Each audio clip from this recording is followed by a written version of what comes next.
Folks, Black Star Network is here. Hold no punches. I'm real revolutionary right now. Support this man, Black media. He makes sure that our stories are told.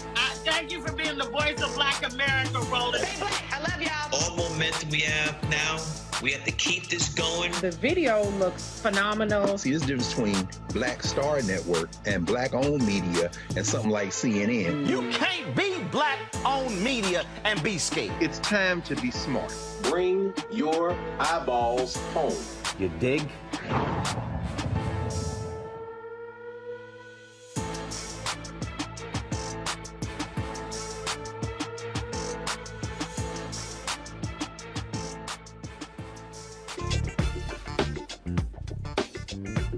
August 25th, 2022. I am Therese Garnier sitting in for Roland today. And here's what's coming up on Roland Martin Unfiltered, streaming live on Black Star Network.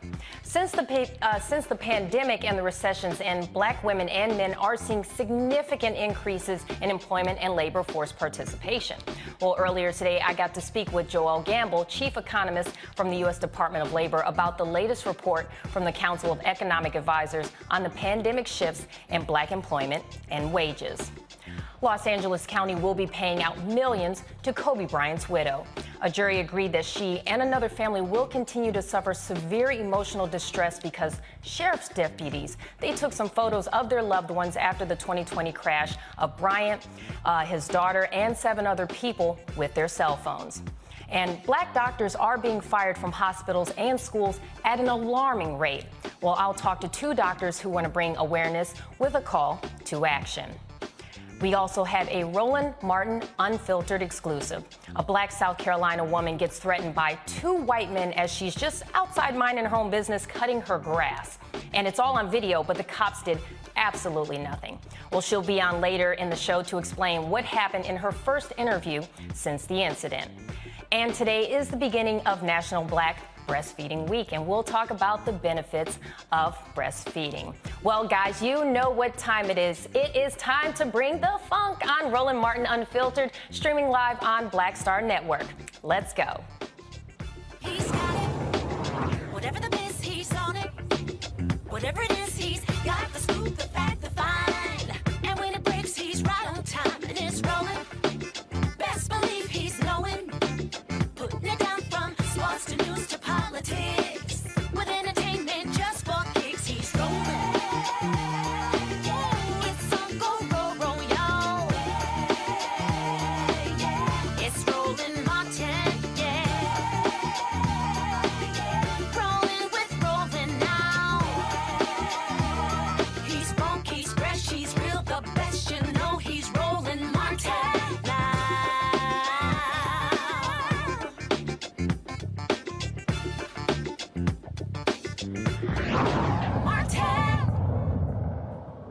No one in America, and I can say no one, can say that the pandemic did not negatively impact them in some way. Well, for Black Americans, some felt the pandemic pushed them back even further. For example, the unemployment rate for Black workers peaked at 16.8% in May of 2020, which was higher than the overall employment rate that peaked at 14.7% in April of 2020. And since then, the U.S. labor market has rebounded. Black women and men have seen some employment and labor force participation gains. And earlier today, I spoke with Joelle Gamble about the new CEA analysis of pandemic shifts in Black employment and wages. Here's what that conversation looks like. As you know, there's a lot of news coming out today, and specifically when it comes to employment and wages. So I just wanted to jump right on in and ask you, what does the new CEO analysis conclude about the pandemic shifts in Black employment and wages? Yes, so every month we get new jobs numbers, and the media often reports on the top line job number, right? So in July, we added over 500,000 jobs to the U.S. economy. But what's important from the analysis done by the President's Council of Economic Advisors is that actually Black workers are doing particularly well in this recovery. So Black employment and Black labor force participation have risen faster in this labor market recovery than they have in the past 3 recoveries. And I actually have some stats that I want to ask you about. Some of the stats I found stated that Black women and men have seen larger rises in employment and labor force participation since the recession's end than the overall average. This also includes their labor market recovery that's occurring at a faster pace than it did during the previous 3 business cycles, which would be in 1990, 2001, and also 2007. So I wanted to ask you, what do you feel or think contributes to this? Yeah, so that's not a normal phenomenon, right? Frankly, in a lot of economic recoveries, Black workers are often the last to fully benefit. And I think that part of what is important about this story is that we have built, through a strong federal policy response, a labor market recovery that's truly benefiting Black people. The American Rescue Plan was really important to keeping folks' incomes, relatively high, which allowed them to spend money, and spending money in this economy means creating jobs. Not only that, we are really focused on empowering workers and making sure that they have choice in this labor market. So Black workers are not just getting jobs faster, they're also switching into jobs that are higher paying. And that's a very good point that you make there. Some of the analysis, the CEA's analysis, shows that recent wage growth for Black workers is stronger than that of the workforce as a whole, and it's slightly outpacing inflation. So can you explain why this may be the case? Yes, so I think it is really a part of the overall, goal that this administration has to build a labor market recovery that centers workers. And when you build a labor market recovery that centers workers, and all workers, particularly Black workers who are not always the center of economic policy, they start to see more opportunities to take advantage of a labor market where employers are really looking to hire workers and get those jobs, frankly, and to switch out of occupations that don't pay as well and switch into occupations that pay better. And by being able to switch to a job that pays better than your last job, or get a job faster than you would have otherwise in a recovery, you are able to get faster wage growth. And so we're seeing that for a lot of Black workers, where they're seeing real wage growth. Like you said, that means wage growth that is outpacing inflation. So their paychecks are expanding faster than inflation. I love that. Who doesn't want to get paid more money? Everyone wants to make more money. Is there anything else you'd like to add?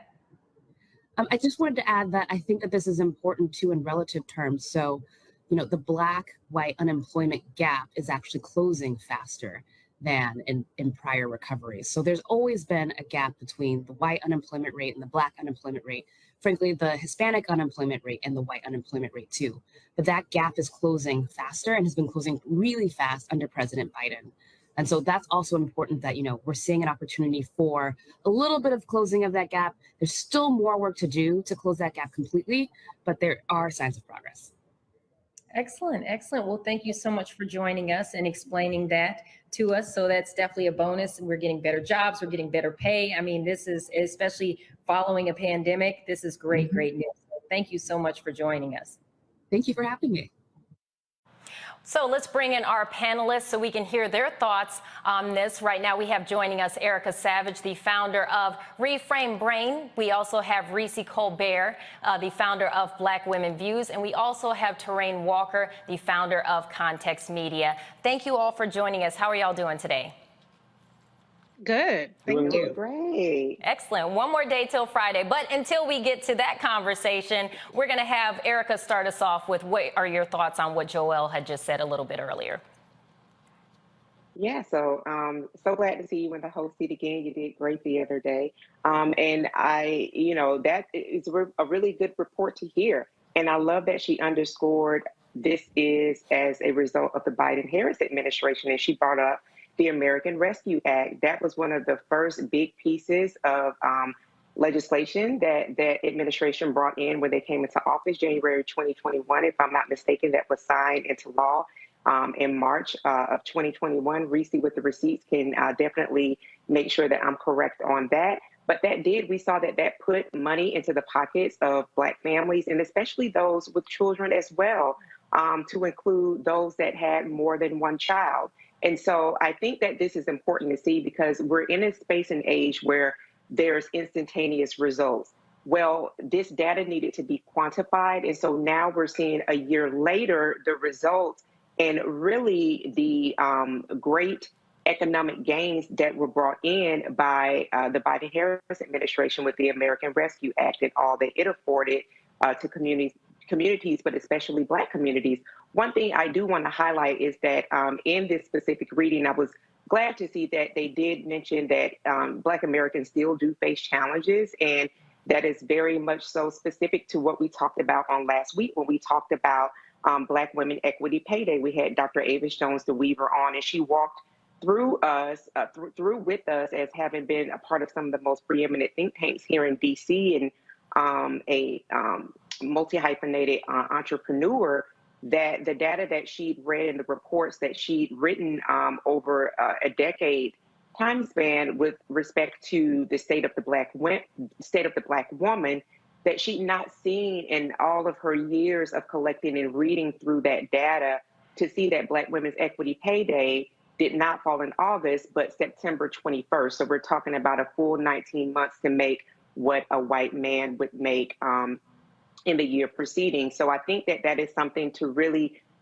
keep at top of mind, and to also know that Black Americans do, unfortunately, still do overrepresent in healthcare and in those service job industries.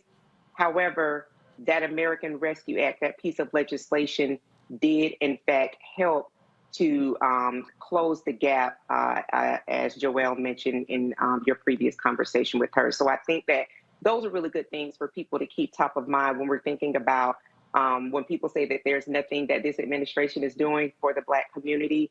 That is yet another strike to say that, yes, in fact, they are doing those things. Reese, what's your thoughts? Well, Erica laid out a whole lot of information, so thank you, sis, as always. But one thing I just want to highlight is that this outcome was not inevitable. During the election, there was Moody's analysis and other economic analysis that showed the difference between how quickly we would get to full employment and wage growth and recovery under the Biden-Harris plan as opposed to the Trump-Pence plan. And Biden-Harris have actually exceeded even those estimates, and we have returned to full employment years beforehand. And that is a result of the policies of this administration, and not just what's gone through Congress, but also through executive authority. The Treasury Department has its first ever Black Deputy Treasury Secretary, Adeyemo. And he, is part of driving that forward, as well as the Treasury Secretary. The Biden-Harris administration laid out a number of equity, platforms that they are pushing through every aspect of the administration. And so I just want people to understand that I get that some people think that, well, you're comparing pandemic numbers to post-pandemic, even though we're still in the pandemic numbers. But the reality is that good policy results in equity and advancement for our community. Very valid point. Terrain?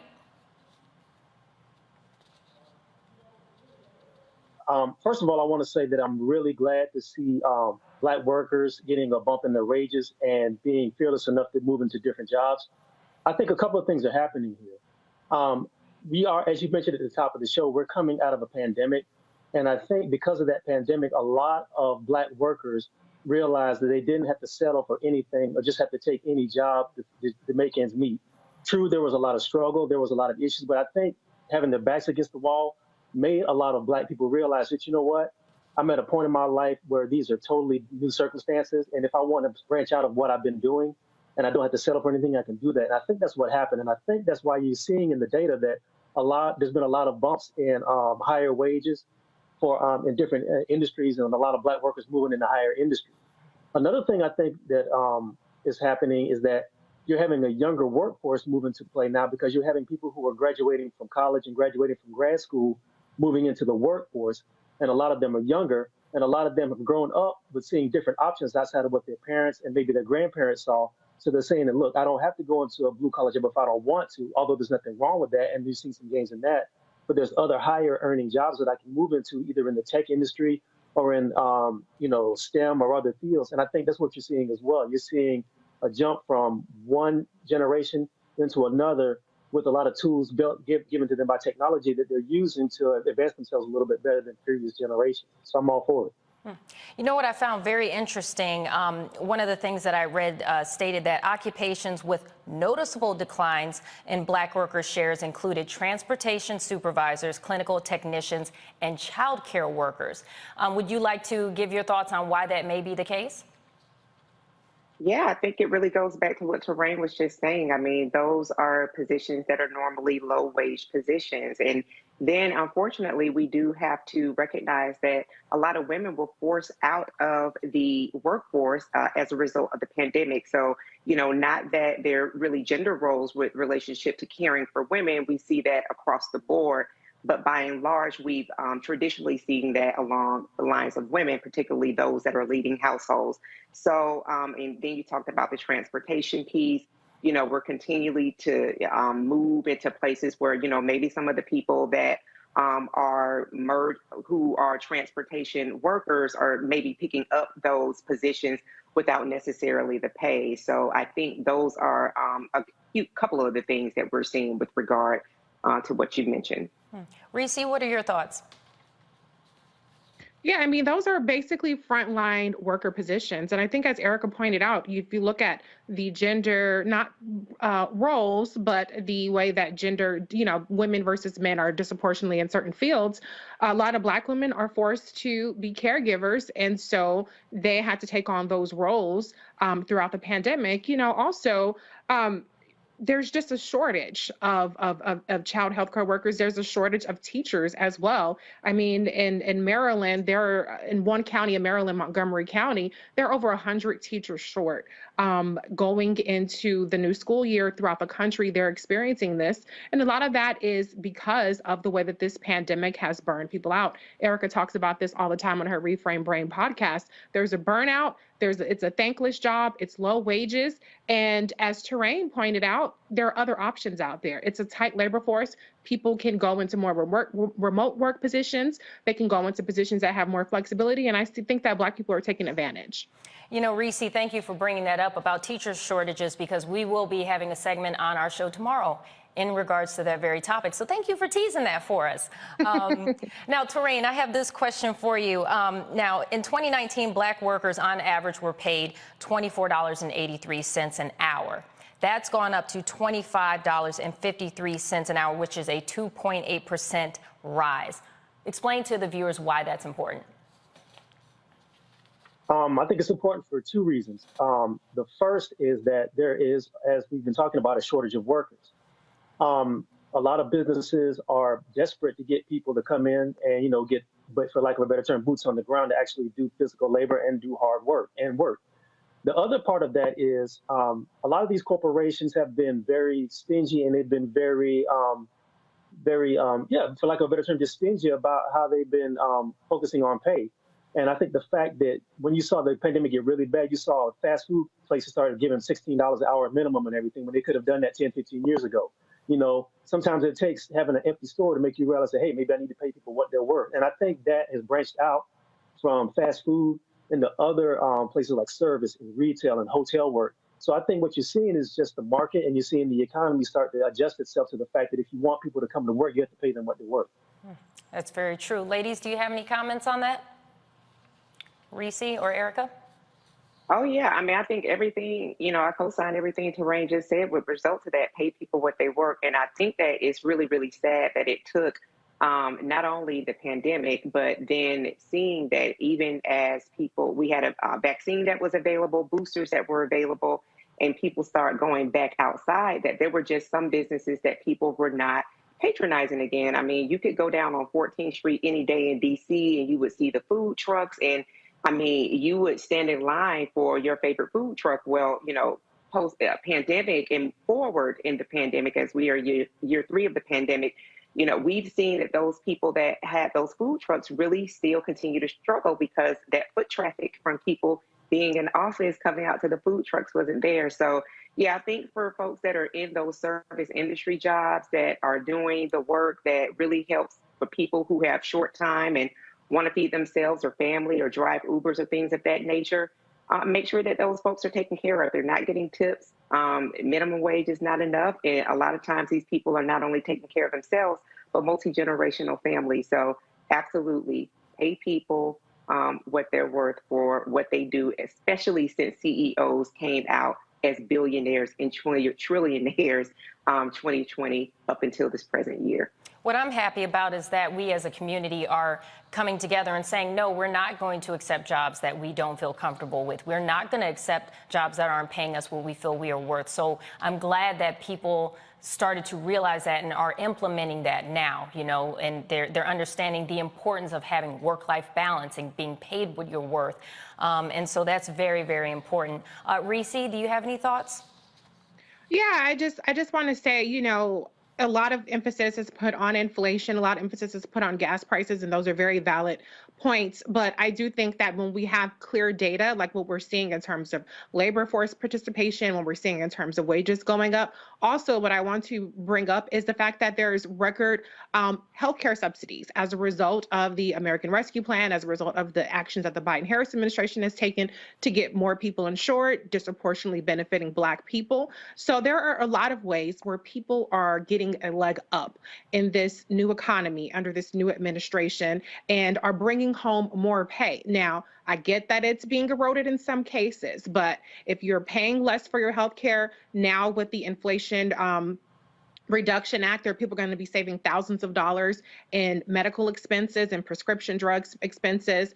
There are so many ways that we are tangibly benefiting from the policies of this administration. I don't say that to be a cheerleader for it, but just to say that we have an election coming up, and there are clear differences in terms of the economic platforms, in terms of the healthcare platforms, with Republicans who want to turn Ron Johnson, a senator in Wisconsin, who is up for election, has proposed, and Marco Rubio, another person who's up for election against Black candidates, I might add, want to translate our convert entitlements such as Social Security and Medicare into discretionary spending. So a lot is on the line, and I just encourage people. I know that we're not always satisfied with a little bit of progress or inching up here and there, but let's just also evaluate what's being done on the Democratic side as opposed to what's being proposed on the Republican side. And I can guarantee you'll see that they have nothing but regressive policies that not only attack our citizenship, but will take us back in terms of our wages, in terms of our protections, and in terms of our health care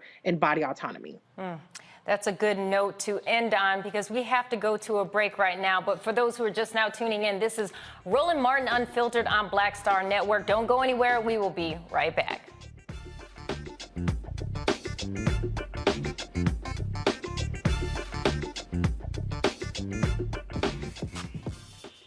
When we invest in ourselves, our glow, our vision, our vibe, we all shine. Together, we are Black beyond measure. Hatred on the streets, a horrific scene, a white nationalist rally that descended into deadly violence. White people are losing their damn minds.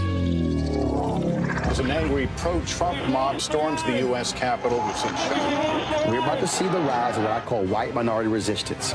We have seen white folks in this country who simply cannot tolerate Black folks voting. I think what we're seeing is the inevitable result of violent denial. This is part of American history. Every time that people of color have made progress, whether real or symbolic, there has been what Carol Anderson at Emory University calls white rage as a backlash. This is the rise of the Proud Boys and the Boogaloo Boys. America, there's going to be more of this. Here's all the Proud Boys, guys. This country is getting increasingly racist in its behaviors and its attitudes because of the fear of white people. The fear that they're taking our jobs, they're taking our resources, they're taking our women. This is white fear.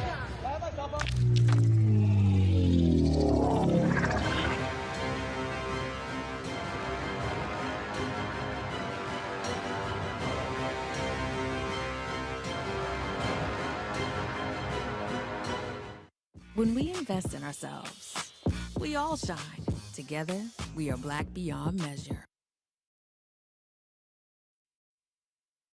Pull up a chair, take your seat. The Black Tape with me, Dr. Greg Carr, here on the Black Star Network. Every week, we'll take a deeper dive into the world we're living in. Join the conversation only on the Black Star Network.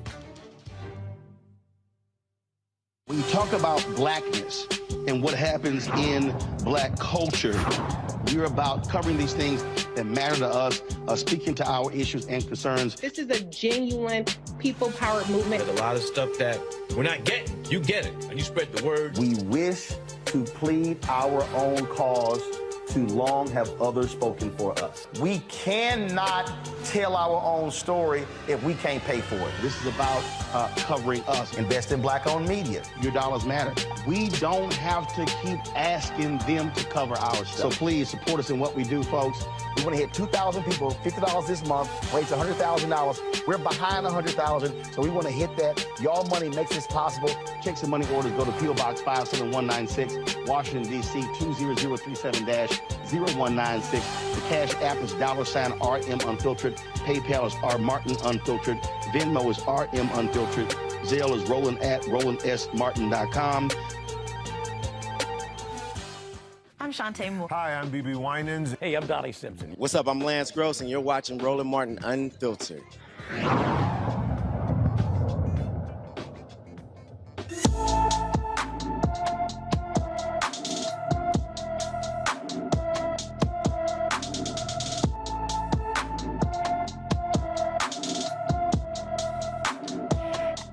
Barber Jr. disappeared in Chesapeake, Virginia on August 18, 2022.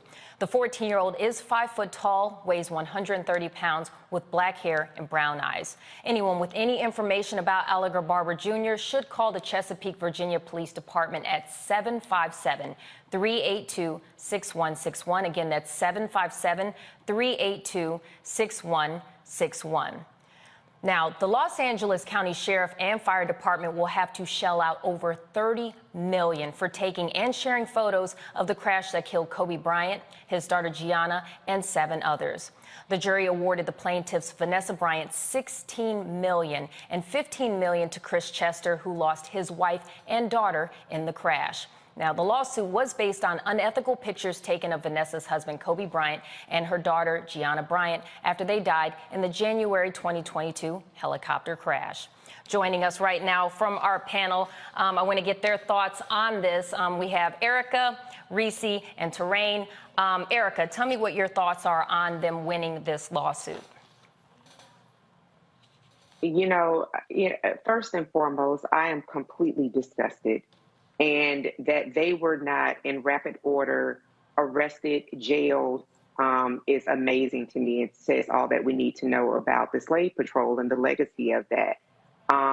You know, when you look at trauma and its ripple effects and what Mrs. Bryant and the family of Kobe Bryant will have to live with, this is not something that happens in a truncated amount of time. This is a lifelong journey of moving forward without a husband, a father, of a global figure.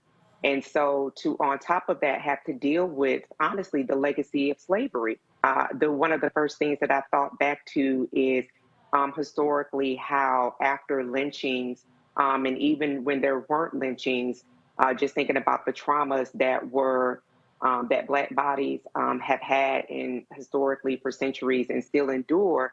But, you know, lynchings where there were photographs taken and they were made into postcards, and those postcards were sent throughout the mail, that there would be children that would be present at those hangings and at those lynchings, that even parts of bodies of Black people were kept as heirlooms and passed down through families. That's what it immediately brought me to. So, you know, we're continuing to see a legacy of people who have no conscience of the humanity of Black people. I think that the judgment is really a drop in the bucket to what somebody now has that is living on their phone, that's living on a cloud server somewhere, that they're continuing to pass around and who knows do what with. But that these people have not been in rapid order, again, charged and arrested and having to do serious jail time, to me, is an injustice in and of itself. And you know what? That was the first question that popped in my head as well. What happened to these deputies? Now, I would like to preface this with a TMZ reporting that stated that at least 8 of the sheriff deputies took photos of the crash site with their personal cell phones, but they deleted the photos and they also got brand new cell phones. And so supposedly these photos can no longer be shared, but is that enough? That should not be enough. So I'm going to actually go to Terrain. What are your thoughts on that? I agree with everything Erica said, and I want to add this as well. There's a mentality in America that's been in effect ever since we got to these shores that you don't have to really respect the autonomy, or you don't have to respect the dignity of Black bodies. And I think what you see with this case and what you see with what happened after the death of Kobe and Gianna was this sort of feeding frenzy tied to a couple of things. Again, one was that disregard for Black bodies, and also money. What people haven't talked about is the fact that these sort of things are very lucrative. You know, if you can get a picture of death, if you can get a picture of a celebrity death, if you can get a picture of any kind of celebrity, either misdeed or something that happens to a celebrity, there are websites out there and there are newspapers out there and there are magazines out there that are willing to pay you huge sums of money for this sort of thing. We saw this with the death of Princess Diana back in the 90s. And this is what you're seeing now is just a continuation of that. The other part of that is this. I think there's also, because of that greed and because of that obsession with trying to get paid off of getting some sort of issue of a picture of celebrity, that has left a lot of decency, and there's a lack of human decency out here in this culture right now. Some of y'all might remember, I don't know where a lot of you grew up from, but like in the South, there used to be a thing where like if a funeral passed you by, people would stop their cars and let the funeral pass by. Mm-hmm. There's this basic disregard for human dignity that you're seeing in this Kobe case is playing out. And when you, like I said, when you factor that in with money and the fact that you can get paid for showing this lack of human decency, anything goes. So I'm glad that this decision came down. I'm actually kind of surprised it came down. You know, the LAPD and a lot of these sheriff's departments will fight you tooth and nail to pay out anything. So I think the fact that it was a very famous, world famous person, and the fact that his wife was dogged about not letting this go is why we got what we got. And I think it's going to be a harbinger of things to come, because this is just one case. This sort of thing happens all the time, and I think it's going to make a lot of outlets wake up and realize that you're going to have to move in a different way. The blatant disrespect of those who had passed away, a lot of people are thinking about that, but also we have to keep in mind those who are still living. Remember, the verdict for this lawsuit came down literally the day after Kobe's birthday. So his family was celebrating his birthday and then had to go into court the next day and hear this verdict come about. And I can't imagine, you know, if they really were able to give it the respect and the love and the dedicated time to it, because they had to go deal with this situation the following day. So it's, you know, it's not just the disrespect of those who passed, but also those who are living and still dealing and grieving with that. Reese, what are your thoughts? Well, I think number one, you have to be a sick fuck to sit up there and try to take pictures of charred bodies from a plane crash. So it's disgusting. If Dr. Carr were here, he would say no humans involved when we're talking about the LAPD. And as Terrain and Erica pointed out, you know, part of that is because these are Black bodies involved. But when you're a white victim, instead of the whiteness and the privilege behind that extending to the Black bodies, you get the proximate drawbacks of being, you know, next to Black bodies, because there were white families that were victimized by this as well. And to your point, part of the damages were for future pain and suffering, because this is going to compound the grief and the trauma that they will never be able to get over. So I think that it's some measure of justice. It's not full justice. And I don't know if anybody's going to learn their lesson from this, but I just hope that it brings some level of comfort to the Bryant and the other victims' families. I don't know if you guys remember when Aaliyah died in the plane crash coming back from her video shoot. There were photos littering the internet of her body. I still, to this day, I'm picturing it as I'm saying it. Those are things you cannot unsee. And I was a teenager when that happened. I mean, I couldn't imagine this family seeing those images of their loved ones. No one wants to remember their loved ones like that, you know, and especially in like Aaliyah's family's in that situation. You know, those images are still online. But I would like to point out, though, that Governor Newsom did sign a privacy bill in September of 2020, which he called the Kobe Bryant Act, which was making it illegal for first responders to take photos like these individuals did unless they need them for law enforcement. But even then, still, they have forensic teams. You see them out there. You've seen CSI. They come out and they take their photos. Let them do that. You know, I really don't feel there's a need for officers to do that, especially if they have body cameras, too. There's no need for that. So that's my little tangent on that topic. But we're going to go to our next topic, which is also a very sad, evolving around a very sad shooting that happened in Texas. The Uvalde School District Police Chief was fired on Wednesday. Chief Pete Arredondo was accused of making several critical mistakes during the May 24th mass shooting at Robb Elementary School that left 19 students and 2 teachers dead. Now, the Uvalde Consolidated Independent School District Board of Trustees voted unanimously to dismiss Arredondo's 3 months to the day of one of the deadliest classroom shootings in U.S. history. Now, Arredondo was heavily criticized for not ordering officers to act sooner as the 18-year-old slaughtered students and teachers. Arredondo is the first officer dismissed over the hesitant and fumbling law enforcement response to the tragedy and has been on leave since June 2022. Now, let's go back to our panelists. What are your thoughts on this individual being fired from his position? It's 3 months too late.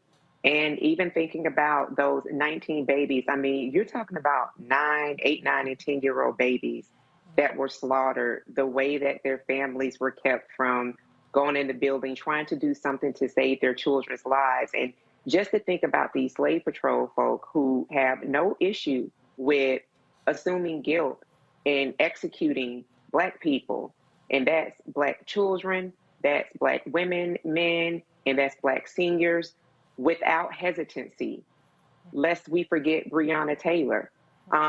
So that they had this hesitancy, that they had the type of machinery that I've only been accustomed to seeing when I was in the military, that had these military grade firearms, and waited, literally waited over an hour to go in to take out one gunman who with pleasure slaughtered 19 babies and then 2 adults, and the carnage that has unfolded after that, which will continue to reverberate for those families and the community at large for years to come. So, you know, the things that we continue to see from really folks who, who are really saying, well, who gonna check me, boo? Because I feel like that is what law enforcement says every damn day of the week.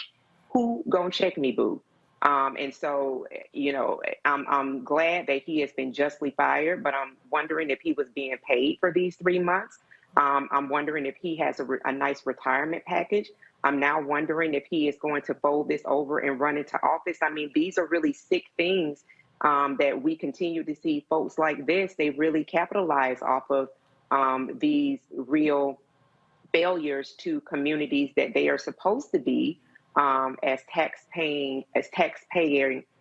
as servants of communities and paid by our tax dollars, how they're going to capitalize off of this. So my heart goes out to those families that continue to have to live through disheartening news of the failures of people who are paid by their tax dollars and still have to mourn the loss of what could have been their future. Terrain, your thoughts? I'm actually surprised that he resigned before he got fired. You know, I've covered a lot of police activity and protests and covering like demonstrations and things like that. And I can say that when police forces and police departments are faced with unarmed people, and when they're faced with unarmed people who are voicing their opinions, they don't move like that. So on the one hand, obviously it's horrific that this tragedy had to unfold the way it did. But if anything came out of this that the rest of the public can see, is that a lot of this propaganda and a lot of these myths about American policing that we've been fed are false. Because you had heavily armed police officers standing outside afraid to move in to neutralize an active shooter who was endangering and taking the lives of young children. We are fed a lot of ideas and we're fed a lot of propaganda about how police are always the heroes and always the good guys, and they're always ready to move into harm's way when there's a real threat. This video and countless videos like that show that that's not really the case in a lot of times. That's not saying every police department, that's not saying every police officer, but this was a gross dereliction of duty. It was gross negligence, and it was ridiculous to see these children be slaughtered when there were active first responders in the building who would not move on that. It doesn't make any sense because you see all this, the funding of the police that happens. Police are getting military-grade hardware. They're getting armored vehicles. They're getting vests. They're getting Kevlar. They're getting basically, like I said, military-grade vests and military-grade equipment, and they're not using that equipment to go move in and neutralize a threat to children. But they had lots of time to sit out there and push back families and throw concerned parents to the ground.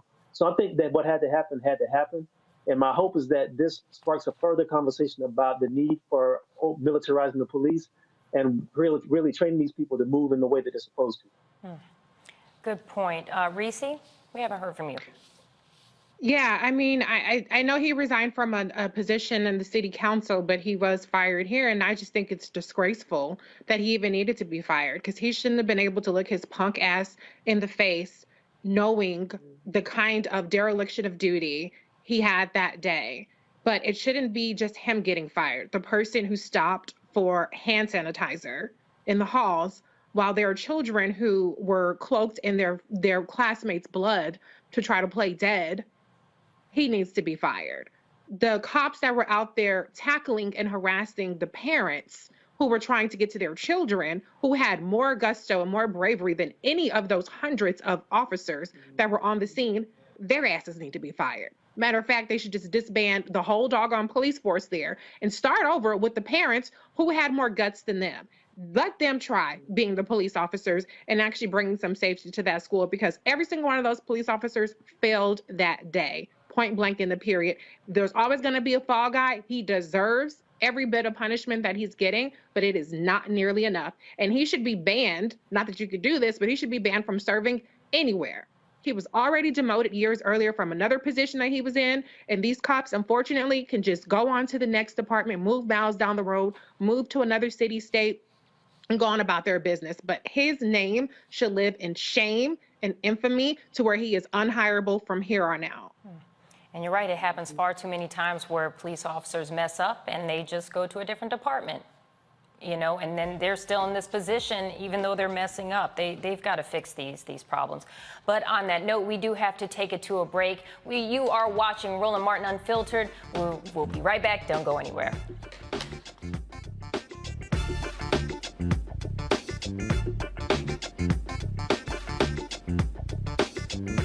When we invest in ourselves, we're investing in what's next for all of us. Growing, creating, making moves that move us all forward. Together, we are Black beyond measure. On a next A Balanced Life with me, Dr. Jackie, our kids are going back to school. After 2 years of disruption, thanks to COVID, are we ready? How to help them to prepare, and what are the warning signs that our children are showing us? Social, emotional, physical. All of these stressors and anxieties will be impacting our children. They'll be facing new challenges, anxieties, and emotions. And the adults in their lives need to figure out how to pull themselves together so that our kids will be able to do the same. Adults need to be paying closer attention now more so than ever. This generation who feels like they're unguided, we need to provide that guidance. That's next on A Balanced Life with me, Dr. Jackie, here at Black Star Network.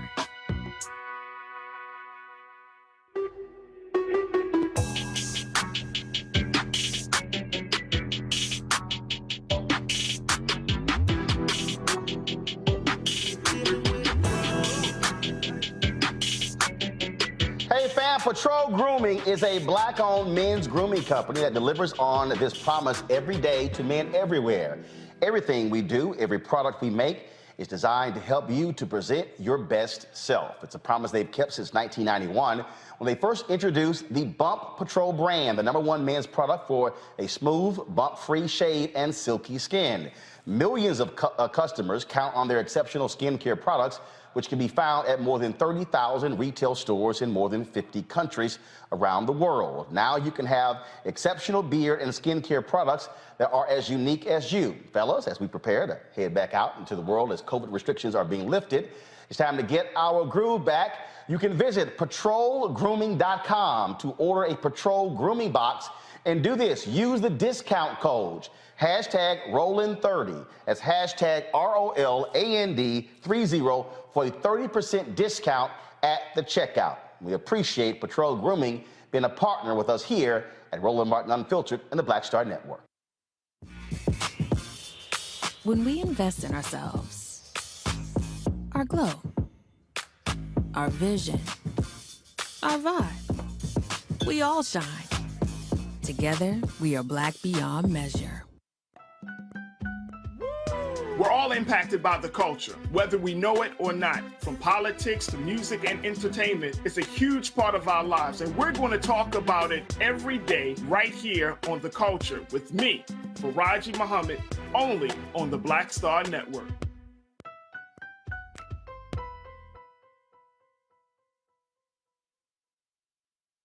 Hello, I'm Bishop T.D.J. Hi, y'all doing? It's your favorite funny girl, Amanda Seals. Hi, I'm Anthony Brown from Anthony Brown and Group Therapy. What up, Nat'l, and you are watching Roland Martin Unfiltered.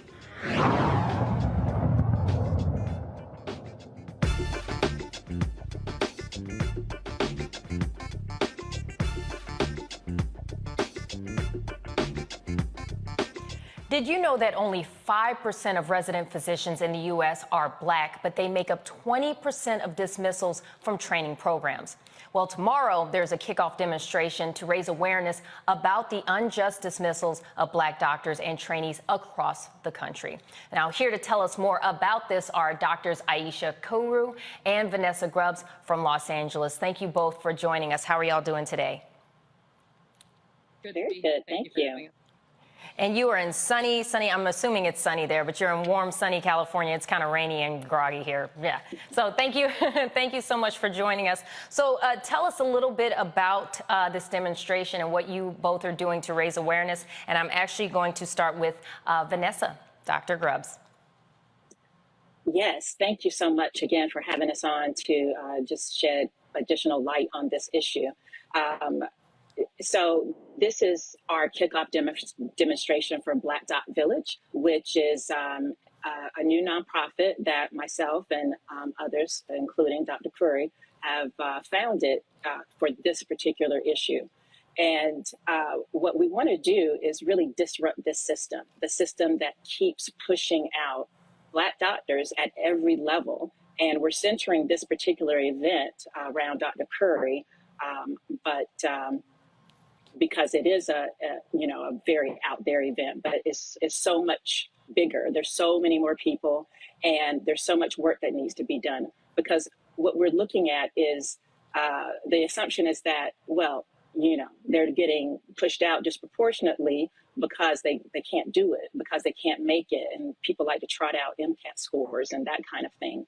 And the reality is what is happening is that there are so many people. We're already seeing this really disheartening pattern where people, something happens and then they get this spotlight on them, and then they're called unprofessional, and they're pushed out for reasons that their non-Black peers are just left to continuing on with their careers. And this is particularly devastating to the individuals because, and we're starting our focus with resident physicians because these are the most vulnerable part of the larger population. They are getting their entire careers derailed, some of them with more than $200,000 of debt, and they can't be a doctor anywhere. And for silly little things like not getting your chart signed up on time, or just all of these disagreeing with a senior person, it's not okay. And we are about disrupting that. And we think way too many people just aren't aware of what happens. My sense is that most people think you go to medical school, you pass your test, and then you're a doctor. But no, it's not that at all. The system is likes to focus on, this pipeline of trying to bring more, particularly Black and Brown young people to medical school. But nobody is talking about how the system, medicine in and of itself, is actively like punching holes in this pipeline and pushing young doctors out from medical school on up to throughout faculty. Most of us have a story. None of us is unique. And what we want to do with Black Dot Village and with this campaign is really just make sure that people are aware that Black dots belong, we matter. We are not just important for the Black community, but we provide excellent care to all people. And the fact of the matter is that this system built on these hierarchies of whiteness and white supremacy tell us that we aren't good enough simply because of the color of our skin. And so we're here to disabuse everybody of that notion. What I found so interesting about this report is the fact that during the pandemic, there was such a shortage in doctors and nurses. I covered this throughout the pandemic. They were sending military members into these hospitals to help, but yet you're getting rid of the people that you have there already helping. It's really baffling to me that this is going on, especially with the dire need that we had for healthcare workers during the pandemic. I haven't heard from you yet, Dr. Corey. What is your thoughts on this and what you guys are hoping to accomplish with your demonstration tomorrow? First, I want to highlight exactly what you're sharing. There is a neurosurgeon out of Atlanta, Dr. Adewumi, who, as Dr. Grubbs has already pointed out, was singled out for his practice, was put on a performance review, and was ultimately terminated. He volunteered his services during the pandemic and was told that his services were not needed. And so instead of him providing care to my hometown of Atlanta, he is in Guam right now. My hope in this demonstration is truly to bring awareness, to bring the regulatory agencies that are responsible for medical education, who are responsible for our hospital and clinic services, to bring them to account, because they should be responsible for all of the care that is provided in the United States, and that means that they have to be responsible for the workforce. And we are not going to achieve health equity amongst our population if we don't also have workplace equity. And some of the important reasons why it's so important to have representation in the healthcare field. For instance, some of the stats I found showed that Black infant mortality rate is cut in half when they have Black doctors. Also, Black-white male gap in cardiovascular mortality drops by 19% when you have when Black men see a Black doctor. So it's in the healthcare in itself, it's so important because we're going to see less deaths when you have a Black doctor helping a Black patient. So if you would like to expand on that more, I'd love to hear your thoughts. All of these organizations have comments about anti-racism, the importance of health equity, the importance of eliminating health disparities. But what we find is that there's a lot of lip service. If we don't have seats at the table, we're not going to be able to eliminate that health disparity. And the color of my skin should not predict the type of care that I'm going to get. And that should be across the board. It shouldn't matter if you're seeing a Black doctor or not, but we're not going to be able to impact that until we have a seat at the table and until we truly disrupt the house of racism that medicine is built on. Dr. Grubbs, what's your thoughts? Yes, I would add to that by saying that, you presented a few of the statistics, and we see racial disparities across the board, just completely across the board, where Black people are doing worse than everybody in the country. But the one thing that I really want to stress is particularly about that study, the recent study that you mentioned about infant mortality. The thing that we're not talking about enough is, yes, babies who had Black doctors, their mortality was reduced in half, but the white babies were taken just as good care of. So I think that's an important point, that this is affecting everyone. And the fact that the system is pushing out doctors when we have a shortage, period, and particularly among the Black community. 13% of the US population is Black. We have roughly 4 to 5% of the physician workforce is Black. Most Black people want a Black doctor, but say it's really hard to find a Black doctor. But yet the system is pushing us out over things that don't matter. I could see if it was, putting people in harm's way. But the studies are out there. They're showing time and time again that we practice good medicine. We are good doctors. And it's really something that we have to, as Dr. Curry said, I want to echo, to hold all these organizations accountable for allowing the system to continually do this, particularly at the resident physician level. There are billions of dollars that is poured into graduate medical education, and no one is held accountable to making sure that these programs treat everyone equitably, and that these programs are incentivized to actually graduate people instead of just recruiting them to their programs and then really derailing their entire careers. So tomorrow you have the Black Docs Belong that's going to be happening. And from my understanding, it's not only a local protest, but it's also a national campaign as well. Can you tell our viewers a little bit more about that in case they want to get involved? Can they get involved virtually, and where you're actually holding it in California in case there's individuals that want to show up in person?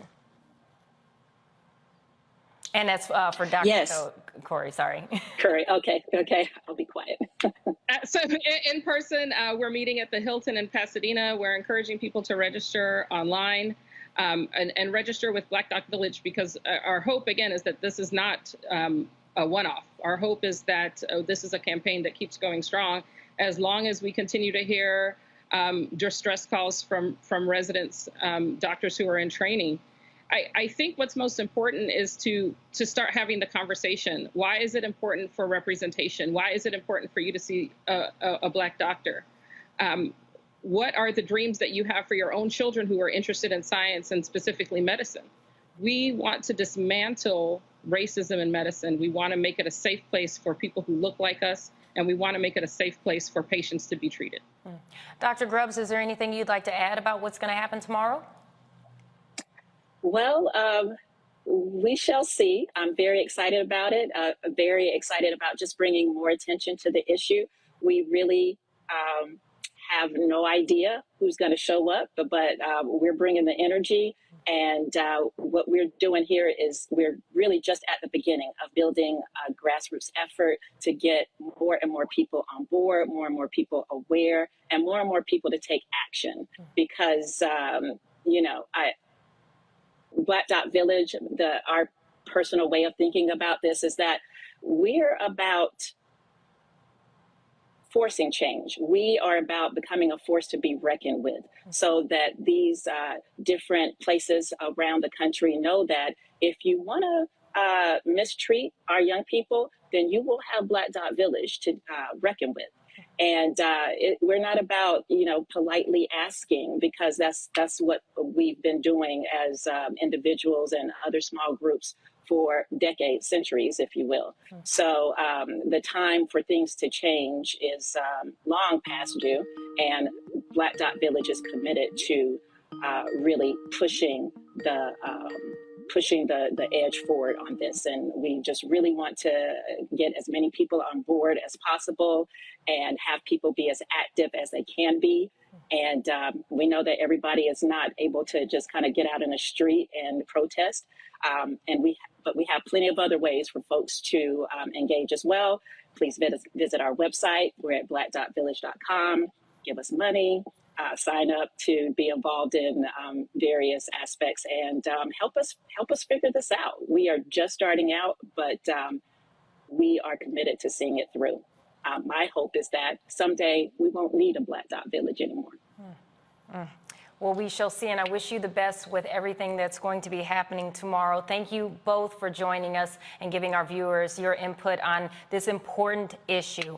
On that note, though, we have to take it to a break. Right now, you're watching Roland Martin Unfiltered. We'll be right back. Don't go anywhere. I challenge myself as an artist and challenge knowing that I'm going to challenge the audience, right? So oftentimes you come into this business off of one project where everybody's like, ooh, you stand out. Okay, for me it was Barbershop, Ricky, da-da-da-da-da-da. Ricky was nothing like me growing up, right? Nothing like me growing up. But if that's people's first experience with you, right, as an audience member, they tend to think that's the real you, right? So, you know, for me, after that, I got a whole bunch of offers to play roles just like Ricky, right? This Tupac-esque type of thug, right? And I just said no over and over again. And then you keep trying to do other things. Then I went through a series of romantic movies and romantic leads, and, you know, I always try to bring some sort of gravitas to those roles. And then it was like, okay, well, but before I get into all of that, let me hit y'all with, you know, For Color Girls, and, you know, step outside of the realm of, you know, what you expect of me to do as an audience member in terms of being this romantic lead and everything. Because I didn't get into this business to be the romantic lead, you know, that dude. Like, I didn't get into this business. You can get locked in. You can totally get locked in.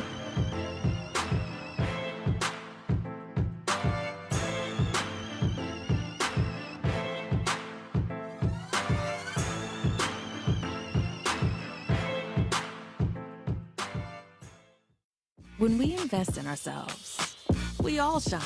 Together, we are Black beyond measure. Don't you think it's time to get wealthy? I'm Deborah Owens, America's Wealth Coach, and my new show on the Black Star Network focuses on the things your financial advisor or bank isn't telling you. So watch Get Wealthy on the Black Star Network.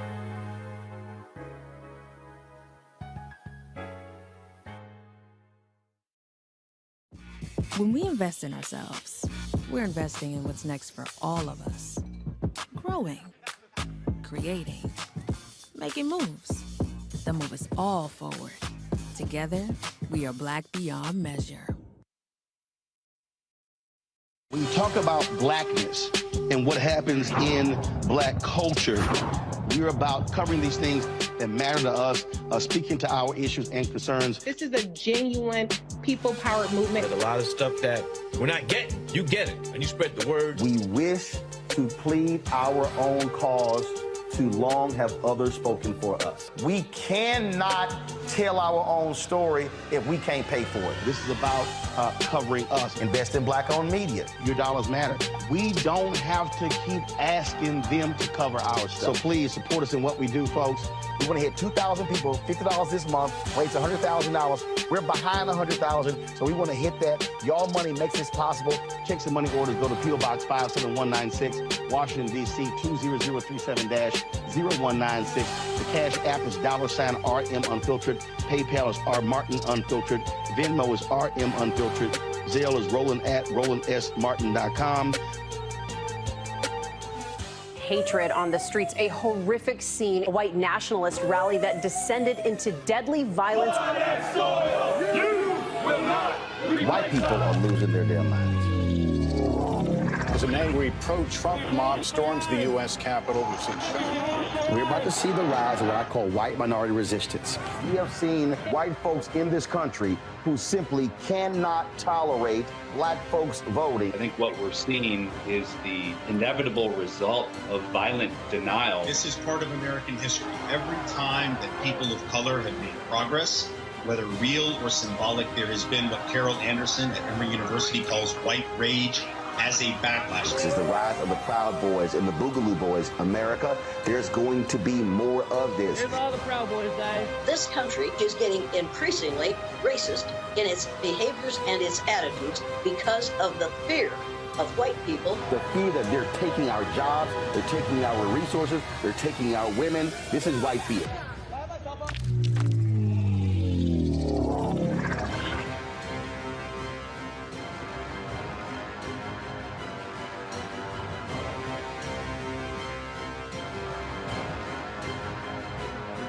Hey, I'm Donnie Simpson. What's up? I'm Lance Gross, and you're watching Roland Martin Unfiltered.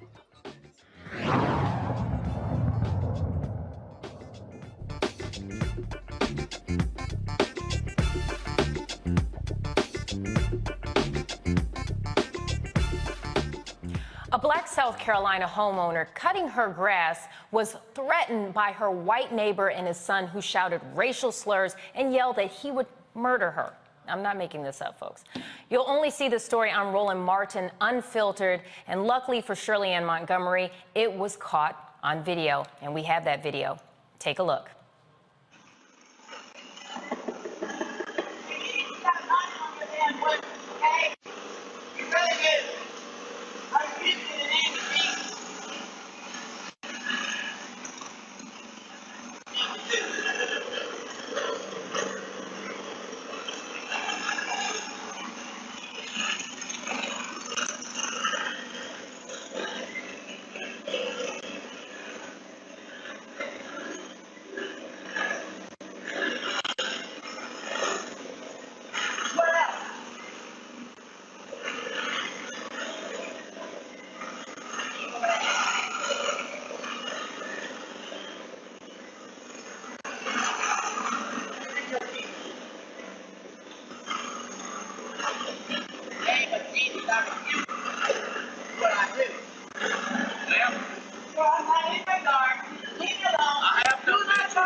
Yes, ma'am, it is. It'll come up to a business, but I live in the back. It's in Lake Carolina.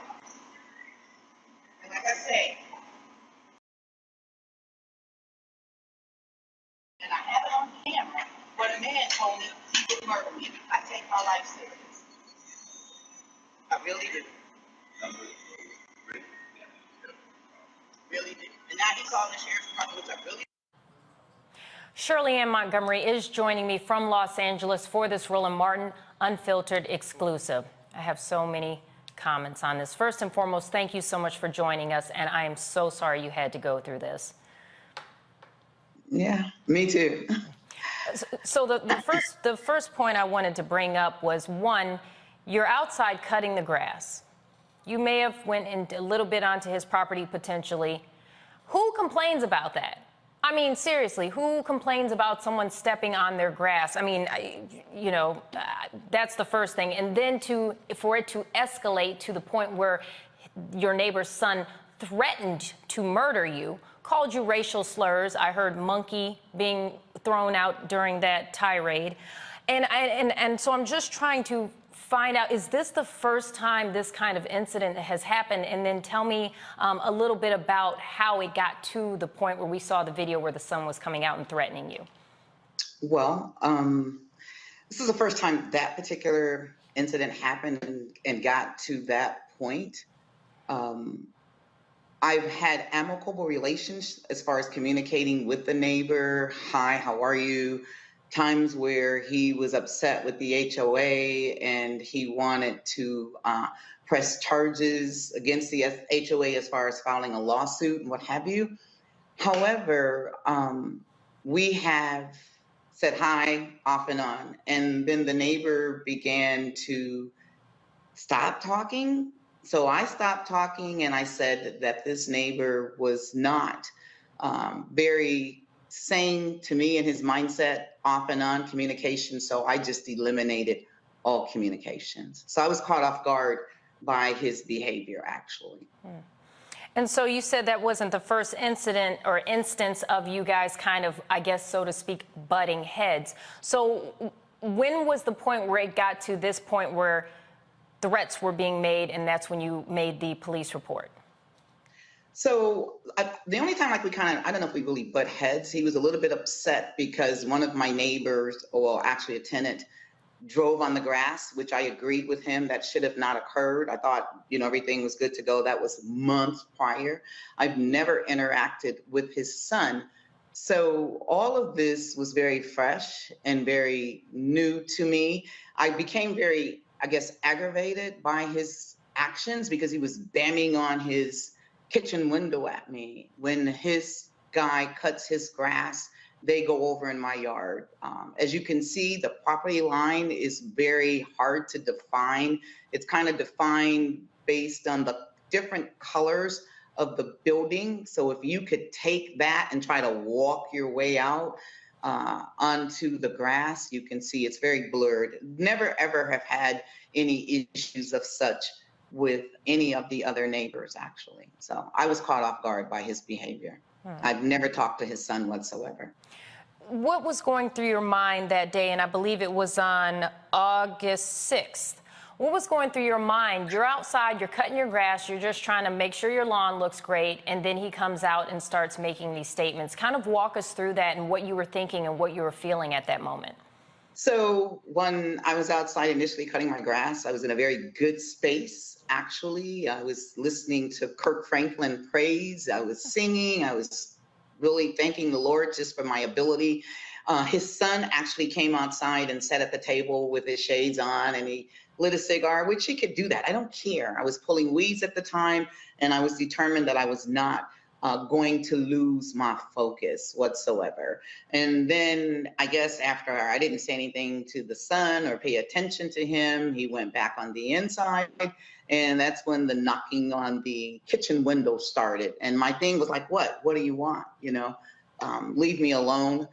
Leave me alone, literally. So in my mind, I felt as if I was basically being harassed. And I did not expect for him to come outside. I expected for him to stop knocking. This camera has been on my properties for quite some time. So it's not like he didn't know he was being videoed. Actually, I used to have the ring say, you are now being recorded. That was an issue for him. So being a neighbor, wanting to keep things in good space, I actually turned that part of the camera off, but I've always kept my cameras on. I've never had any issues with any other neighbor. This particular neighbor, in my opinion, my mindset was, okay, you told me before your family came from Germany. You told me before you lived in your mother's home. You've asked about taxes. There were certain things he wanted to know that I was not willing to share with him. So his mindset, even in saying, which a lot of people throw that weight out there, he knew the sheriff, which I really didn't care, but it was kind of like a white privilege thing to me. He had an issue because I had a nice sidewalk, which the previous owners had done. He had an issue because I have a garage with an apartment on top where you see those stairs. And that's where the camera is actually coming from, which is on my property. So I'm not sure where all this came from. It definitely aggravated my anxiety. I'm a former veteran. served in the Army. My son was assaulted by the police, so not first encounterment as far as hostility or issues based on race, and I do say it was racial. I actually went to the Defense Equal Opportunity Management Institute, Daomi in Florida, so I understand what the system says white privilege is or how different people think. And I'm not saying that all people are bad people, but in this particular case, this neighbor has an issue. And I became afraid, just gonna be honest, in real talk.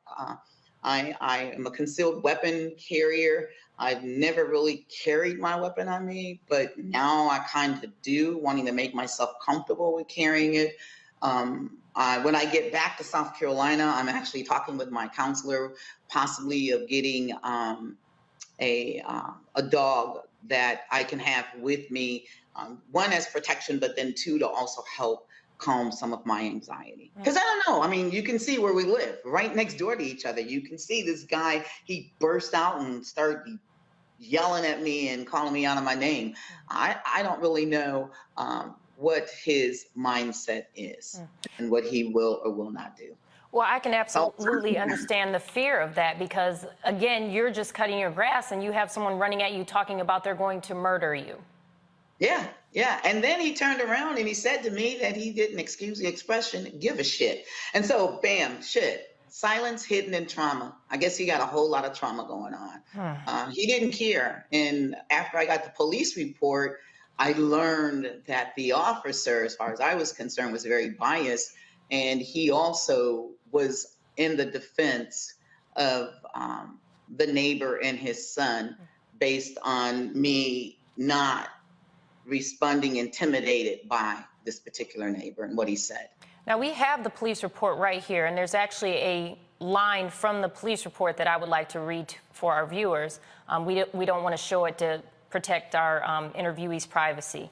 But basically, in the police report, it states that, quote, due to the lack of ability on the part of the subject to carry out his threat, no further action was taken. So this individual can come outside, threaten to murder you, call you racial slurs, and because he didn't act upon it, we're not going to take any further action. How did you feel about that when you filed this report and the police were like, yeah, we're not going to do anything because he didn't do anything to you? So when the officer showed up, he told me that he had to talk to the neighbor as well, which I understood that. I understood protocol. Then another officer approached and began to talk to him. That officer did not talk to me. That officer did not say to me, hey, calm down, it's okay, it's a misunderstanding or any of that. So when I went to pick up the police report that following Monday, because I'm real serious about a restraining order, I don't know who they are. I don't know the mindset. I was caught off guard. And I saw the way he wrote that report, I was livid. I literally burst in tears. I literally felt that even though this guy threw things out there, that what he said, there may be some truth to that as far as who he knew. The other officer, he did not talk to me whatsoever. And I've got some concerns. I really, really do. I'm walking truthfully in faith because I have a lot of faith, but I know that God is not causing us to be stupid either. I know for a fact that I'm protected because I truly believe that I'm protected, because had not there been interference by his father, I really believe that that guy would have come and caused me some harm. And I shared that also with the police. And I spoke with a captain or whoever after the fact, and they're like, oh, yeah, we understand. Just keep your cameras, blah, blah, blah. But I have concerns. Well, thankfully you had that camera footage, because we also have the footage of the neighbor saying that it's illegal for you to record him. Yeah. But then you have the police saying, no, keep recording him. So you have conflicting things going on. Had you not had that video, we wouldn't even be having this conversation. So thankfully you had that as evidence. Yeah, probably not. And again, the officers, because I was actually at the magistrate office when this guy went and stood in front of the property line and started talking to my camera. And I immediately asked officers if what I was doing was illegal. And they told me absolutely not. All he was trying to do was to intimidate me. And he's not going to intimidate me. I'm not moving. Let's bring in our panelists, because I'm sure they have plenty of questions to ask. Let's start off with Terrain. Do you have any questions for Ms. Shirley Ann? Miss Shirley Ann, first of all, I want to say I'm very sorry that you had to deal with that, and I'm very sorry that you had to deal with the anxiety of an attack like that. Yeah, I got some questions. I got some things I want to say, but I'm not going to say them right now. But so I'll just ask you straight up. What's the situation now? Have you had any other run-ins with this individual, these two individuals? Have there's been any kind of contact between you all? So after the first incident, the second thing was when he came out and he, to me, took this position of posture of attention. Again, I've been in the military, or this posture of intimidation, and he says to me, you are illegally recording me, and I am going to have a warrant put out for your arrest because you are trespassing on my property and you can't record me, and my attorney will send you a letter. Thank you very much. And then he walks off with this militant or whatever posture. So it's kind of been like church mice, quiet. I have friends that are Caucasian who cut my yard, and so they said to me when they get back, "Don't worry, we're going to cut your grass. We've cut it before. Nothing was ever said, so we're going to see what happens now." And it's interesting that he has a African American male who cuts his grass, who I wanted to serve. Allowed him to cut my grass. First time he did a good job. The second time he botched up my grass, but I didn't say anything to him. I saw it on the camera, and it allowed me to believe that he was in cahoots with the neighbor, because he never came back to me and said, "Ma'am, do you want me to continue to cut your grass?" or no interactions whatsoever. So, and then I got on the plane, yay, to come support my son in his film festival release of the short film, A War on Friendly Grounds, King Joelle Martin, which, of course, the same Sheriff's Department, Richland County Sheriff's Department, Columbia, South Carolina, were the ones who came to my assistance to take the report. And I was very shocked to learn that this officer actually closed the report, because I told him that I wanted to put a restraining on her. And I was like to this captain who sounded like me, "Okay, so what's protocol?" Nobody never called to reach out to me. I filed in internal affairs. I still have not heard from them. I don't know what's in my mail when I'll get back, but yeah, I think they just kind of brushed it over like it was nothing. But it is something for me. It is definitely, it's in my mind. When somebody says to somebody that they're going to murder you, I don't take that lightly. People lose their lives off of road rage, you know. I don't take it lightly. I'm a little bit on edge for my family, for my children. I'm walking the course. I have neighbors across from me, but yeah, I'm concerned because I don't know when they'll come out or when they won't. I do plan to install another camera on the other side of the building, and I'm just going to make sure I stay in tune with myself. Terrain, did Ms. you Shirley, have did you say further that you were questions? licensed? Yes, I do. Ms. Shirley, did you say that you were licensed? I am licensed to carry. And the strange thing is, you know, I was not carrying because I know it's the person behind the gun and not necessarily the gun itself. But I went on a walk, I carried, I'm working at making myself feel comfortable with this carrying process. So I have a neighbor who also teaches the classes. So him and I are going to go back to the range, and we are going to do some target practice. Yeah. And as a veteran, you should be able to get that either discounted or for free. Don't ask me how I know that. But you should be able to get that for free. So make sure you ask about that when you go to the range. Got it. Erica. So first and foremost, I hope and pray that you feel safe where you are. That's the first thing that came up for me. And as everyone on the panel, you know, really, our heart goes out to you for this position that you have to be in. And as a veteran myself, I salute you and thank you for your service. That this is definitely not something. Oh, bless you. Thank you so much. And I honor you and how you're standing in your faith, you know, 1 foot in the kingdom, but 1 foot in the natural, understanding the balance of both of those things. I have some familiarity with Columbia, South Carolina, and can say to you that what you experience with regard to law enforcement is of no surprise. They are lackadaisical from A to Z.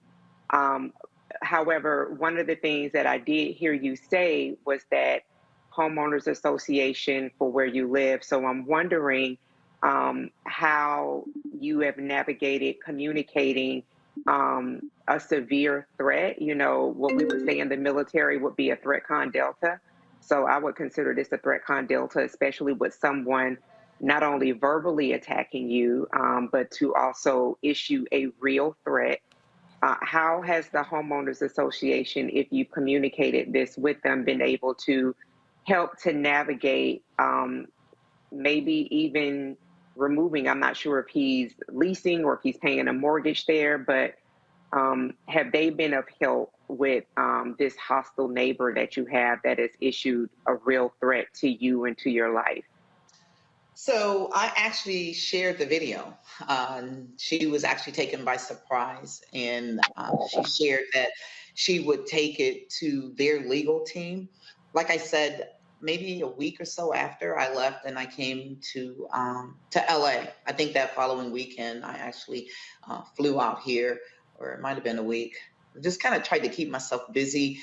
Still waiting to also hear back from them. The neighbors are aware. I didn't realize how it really impacted me until the same day. Was it the same day? It was the same day. I was at the pool walking because I went to go to the association, not realizing that they were closed because it was a Saturday. And it was like my mind just racing. And one of the neighbors, white female, she stopped and she talked to me and she said, I heard a whole lot of noise, but I didn't know what was going on. So I shared it with her. And there was this Caucasian male that was across the street. And he stopped and he said, hey, I have no idea where this guy was, but he said, hey, are you okay? And I literally just burst in tears. For a couple of reasons. One, because I didn't realize how traumatic that experience was for me, because, you know, we're all tough, hua, whatever. And the other part was that man looked like the man who threatened me. And he cared enough to inquire about me. So I had kind of mixed emotions going on with me at that time. When I get back, I do plan to do a follow-up. This neighbor told me some time ago that he was going to put a fence up. I'm waiting on him. I wish he would put a fence up on the long side of my property that you cannot see is some vegetation like fruit or whatever. And I said to him when he told me about putting up the fruit, the fence, I said to him that I wanted to plant, you know, some herbs or whatever. And he's like, well, you're not going to be able to get to it. Well, there's a meter over there. I'm smart enough to know that Dominion, which is a electricity gas company, has to have access to that meter.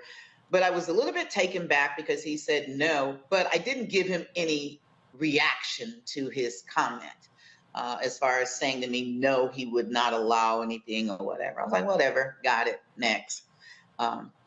Yeah, because, I mean, it's your property. Do whatever the heck you want to do with it. If your property doesn't allow certain things, what I do know is that they have to access that meter. Put your fence up. In the end, it was like, that means I don't have to look at you. I don't care, you know? And that's my attitude. And what I have found growing up in America is when we take that type of attitude, it is the individuals who are uncomfortable in who they are that attempt to oppress and or intimidate someone else to change their mindset. Reese, I'm going to get to you in 1 second and let you ask your question, but I wanted to ask Shirley Ann, just as far as something that you stated, you said you saw an individual who looked like the man, and even though it wasn't him, you ended up bursting into tears and crying. I'm almost wondering if this incident almost caused a sort of PTSD, so to speak. And, oh, it was. Go on. You don't have to wonder. I'll tell you right off the bat, it was. One, because I didn't think it would happen to me. It happened to my son. And so I went through that experience with my son, King Joelle. Even when I went to the film festival this past weekend to watch War on Friendly Ground, it was very, very, very, very real to me to rewatch that movie. It was like living it all over again. So, yeah.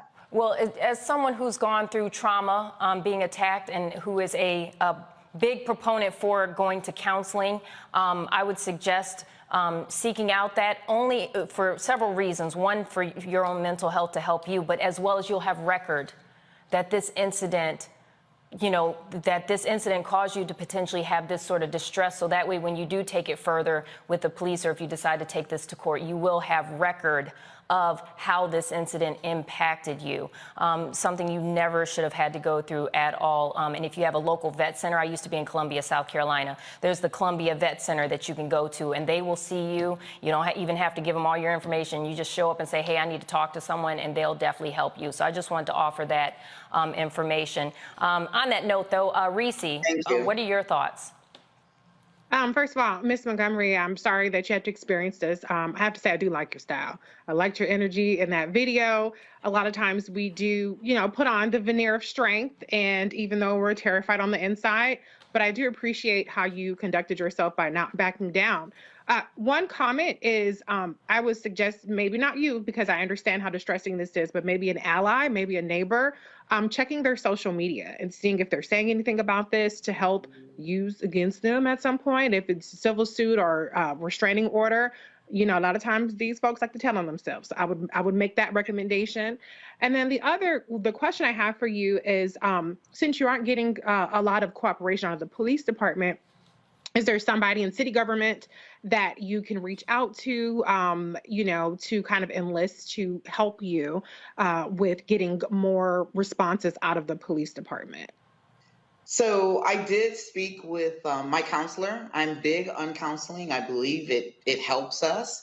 And so what she recommended was that I reach out to Sheriff Leon Lott, send him the video. He may or may not be aware of what was going on. And it'll be interesting to see how they'll respond, because they will learn that I am the mother of the officer from that same department who assaulted my son. So that's going to be kind of interesting. And I had a conversation with Leon Lott, had it on recording, I don't know where it is, when my son's incident happened in 2005. And what I understood was, what I said to him was, very professionally, is that officers are indicative of their leaders. Of course, that comes from my military background. Your soldier is indicative of how you lead them. And he probably took that offensive. And for me, it was like a threat, like, don't call the police department, don't come to the police department, Internal Affairs has it. And I felt that if I would have went to that police department, he probably would have arrested me for some petty charge of harassing the police or whatever. So I kind of backed away a little bit, but the message was very clear. So we'll see how he will respond to me. As far as I promise you, when you all did the clip and then my address was there, I was like kind of cringed a little bit. But my whole piece is, one, I know that God has me, and two, I just believe it'll work out for my good. And three, if this guy is not a part of the process of the end, and of course I know we can speed things up with life, then he can't touch me. And it's a spiritual warfare from that angle for me, literally.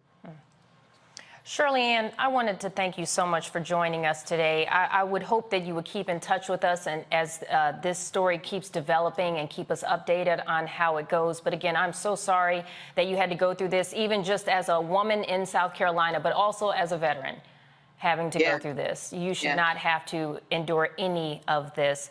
And so I'm so sorry for that. But thank you for sharing your story. And I hope that you're able to get some justice, and hopefully maybe their ears will perk up and they'll actually start listening now that you're being outspoken about this. So thank you so much for joining us.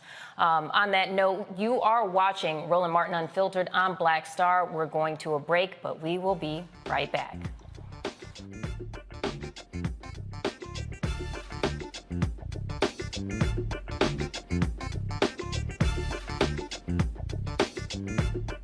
Hatred on the streets, a horrific scene, a white nationalist rally that descended into deadly violence. White people are losing their damn minds. As an angry pro-Trump mob storms the U.S. Capitol, we've seen We're about to see the rise of what I call white minority resistance. We have seen white folks in this country who simply cannot tolerate black folks voting. I think what we're seeing is the inevitable result of violent denial. This is part of American history. Every time that people of color have made progress, whether real or symbolic, there has been what Carol Anderson at Emory University calls white rage as a backlash. This is the rise of the Proud Boys and the Boogaloo Boys. America, there's going to be more of this. There's all the Proud Boys, guys. This country is getting increasingly racist in its behaviors and its attitudes because of the fear of white people. The fear that they're taking our jobs, they're taking our resources, they're taking our women. This is white fear.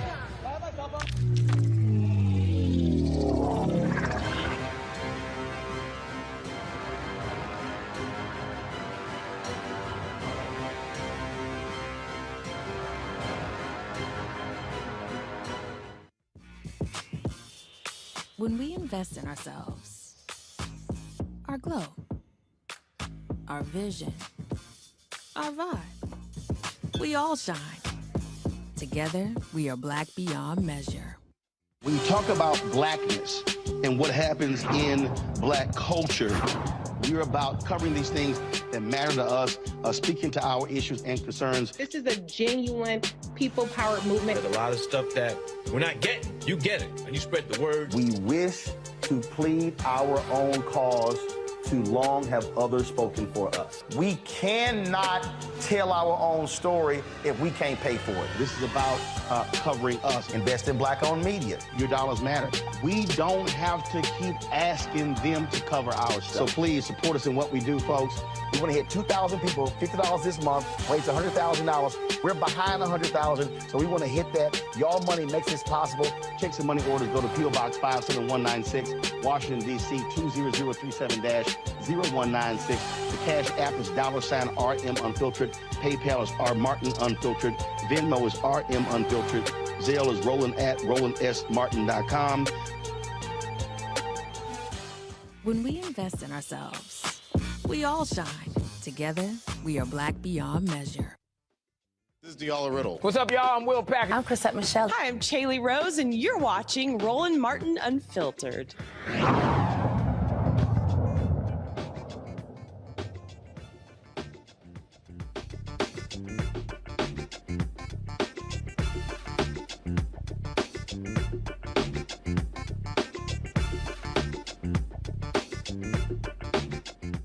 Doctors say both the mother and baby benefit from breastfeeding because it provides a lot of things like nutrition, immunity, and helps prevent diseases in both the baby and the mother. It also helps with depression, saves time and money. And according to the CDC, 85% of white infants are breastfed compared to 74% of black infants. Also, 75% of new moms start out breastfeeding, but that falls to 43% or less after 6 months. Well, today is the first day of the 10th National Black Breastfeeding Week, and we have joining us Monifa Bandali, the Senior Vice President and Chief Strategy Officer of Mom Rising, and she is here to tell us more and the importance of breastfeeding. Welcome to the show. Thank you so much for joining us. Hi, thanks so much for having me, and thank you for highlighting Black Breastfeeding Week. Exactly. Well, we know it's important, and we want you to share with us what is so important about this, especially for new moms, you know, who are trying to debate on whether they should or whether they shouldn't. So I'm going to let you take a deep dive into that. Yeah, thank you so much. I mean, you stated some of it. Breastfeeding has a whole bunch of advantages, right? For the mother, for the baby, on the brain, on the heart, on the respiratory system. But more importantly, there's a direct connection between an increase in breastfeeding and a decrease in infant mortality. So we know that infant deaths go down the longer and the more women in our community breastfeed. So this is critically important for both of us. And quite frankly, like you named, Black mothers are less likely to breastfeed than any other demographic group in this country, race or ethnicity. And why is that? There is structural racism in place that prevents Black women from accessing both initiating and continuing breastfeeding. I mean, we know, like everyone watching knows, that Black people work. But what some people don't know is that Black women's participation in the labor force is higher than any other group of women in this country. And that workforce is not conducive to breastfeeding. We don't have protections in place. If people do need to pump, a lot of times it's in closets and bathrooms and cars. And also Black women tend to have work and jobs that are less flexible, right? There's no paid leave. There's no time off to leave and to pump or to go back and feed a child. So these structural issues are very real. And the United States still remains an outlier in having paid parental leave, right? So especially when Black women, who are 70% of Black mothers, are the sole breadwinners in their households, they are really motivated to get back to work earlier than other mothers. And when those protections aren't in place to initiate continue breastfeeding, we see this drop off in this really, really critical practice that we need. You know, I have a few friends who breastfeed, and I remember, you know, I've never had children, but, you know, I would always see them going into these rooms and pumping and, you know, having to sit there. And I mean, luckily for them, they were still working while they were doing it. You know, they'd bring a laptop or, you know, be able to do work. But if you're not in a profession where you can sit down, you know, if you're working with machinery and things of that nature, it's not as easy to be able to do that, especially if you have to take so many breaks during the day to pump. You know, there's a lot into it that a lot to it that people don't realize. One of the things I wanted to ask you though is, for those that are breastfeeding, what is the time frame of how long you do it for as well? Because one of the stats that I just read stated that after about 6 months, 43% of women that are breastfeeding drop off. And why is that? And how long should they actually keep and continue breastfeeding their children? Well, you know, any doctor or scientist that's worth their salt is saying that those first 6 months are very important. That's a crucial time. But all the way up to 2 years, there are tremendous benefits for our children if we're allowed to breastfeed. And, you know, you talked about women who are working in retail or in factories. There was actually a bill that was really close to passing called the Pump Act for Nursing Moms back in June that would have mandated that all workplaces provide time and a place for women and nursing mothers in particular to pump. And that bill was killed by Republican lawmakers during the height of a formula shortage. As some people forgot this summer, you couldn't even get baby formula on the shelves. And we had a bill that passed the House, and then it died in the Senate because it just couldn't get through. It didn't get enough votes. And so this is all in the backdrop of what we talked about before, which is that it's already structurally difficult for Black women and mothers to breastfeed. If employers can offer a 15-minute smoke break, I don't understand why they can't offer a 15-minute pump break. I mean, maybe the moms have to say, I'm going outside to smoke or something, just so they can get it. I don't know. But I'm just saying it shouldn't be that difficult. If you can give people a smoke break, then you can give a mom a breastfeeding break. Let's go on ahead and bring in our panelists and see what questions they have for you as well. Let's kick it off with Reese. Hi, Monifa. Thank you so much for doing this. I am a mother and I breastfed, but you know, there's so much stigma around pumping versus breastfeeding versus formula. And you know, we all know that fed is best. Sorry if I'm just going to soapbox for a second here. My experience, I was very lucky to have a very strong support system with my mother-in-law and my husband. And so for me, pumping was very much a relaxing me time type of experience. And so I'm fortunate and privileged in that way. But can you just talk a little bit about the benefits to mothers for breastfeeding as well? We know that there are benefits to babies, but I know Black women, for instance, have a higher instance of breast cancer, and so there are benefits in terms of reducing breast cancer and other things. So can you just speak to a little bit about that? Not to say that, you know, feeding the baby isn't enough, but we have benefits as well as mothers. We have tremendous benefits, and I'm glad that you named that piece about the reduction in the incidence of breast cancer. But I also want to point out something else you talked about how it was relaxing, about how it was great me time. It also reduces stress. And another thing that's on the rise in this country is not just our huge maternal health crisis, which are like our physical health is deteriorating during labor and after. We also have a huge maternal mental health crisis. Women are experiencing postpartum, and of course, Black women are experiencing postpartum depression at a higher rate than other women. And so breastfeeding helps not only the body, but also the mind. So we really have to open this up. And, you know, when you touched on the stigma in the beginning, I just wanted to talk about initially, Black women breastfed everybody in this country, right? It was no stigma. All the babies in the house, babies that had been stolen from other mothers, everybody would nurse from Black women. This was the role that we had early on, 16, 19 on up, right? And now, you know, you say, and a lot of women say, oh, well, there's a stigma, breastfeeding in public. And so at some point we went from being the main nutrition source for all the babies in the immediate community to not having access to do that ourselves. And I want to name that even a lot of times when we were nursing other babies on these plantations, we also couldn't nurse our own babies, right? So in many ways, it's kind of a continuation of that break between mommy and baby when it comes to Black mothers. I'm sorry, I actually have a quick question as well in regards to the differences. So what's the disparities between either breastfeeding, pumping and feeding from a bottle, and then also using formula? I guess what are the distinctions between those two? Is one deemed better than the other, or if you can explain a little bit about that?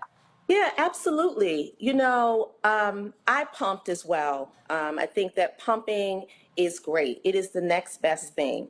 Of course, when we talk about the benefits, the mental health benefits that we're just talking about, pumping does not provide the same stress release of actually nursing the baby. So anyone out there who has nursed knows what I'm talking about, right? So there's definitely that distinction. But in terms of the milk that the baby is getting, it is great. You know, it is superior. It is designed just for your child. Your body is designing nutrition just for your very specific baby. It is amazing science and magic all together, right? And so that's very good. But we also know that people, I'm sorry, what did you say? Oh, no, we were just having some interference. Oh, okay. But the other piece is that sometimes mothers do need baby formula, right? So that infant formula shortage was a huge crisis in our community. One, for the things we named, because a lot of us are back to work at jobs which will not allow us to pump or have access to our babies, but also sometimes people have medical issues why they have to feed babies infant formula. So yes, breast milk is the best thing. Pumping is just as good for our babies. It won't kind of give you that letdown of actually nursing the infant that you probably need postpartum, but it is something that is beneficial to both. Is the issue? Can I just interject one thing? Because for me, I just want to say pumping was way more relaxing.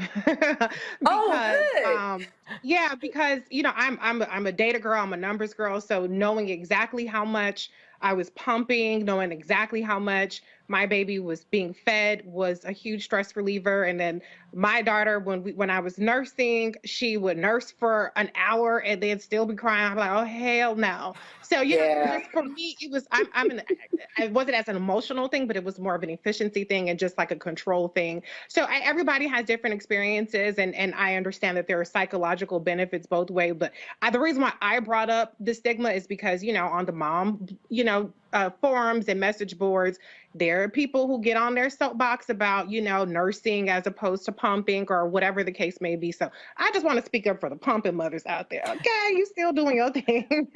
You are still doing your thing. Plus, I pumped, I'm telling you. And during this week, Black Breastfeeding Week, we're highlighting all that, right? The pumping moms, the moms fighting to have access to breastfeeding. This week was founded by an amazing Black woman, Kimberly Seals Allers of the Mocha Manual, the Black Mothers Breastfeeding Association, and Brown Mamas Breastfeed. So we've been at the forefront of, as Black women, pushing forth this week for 10 years, but we are pushing forward all of the stories. There is no wrong answer.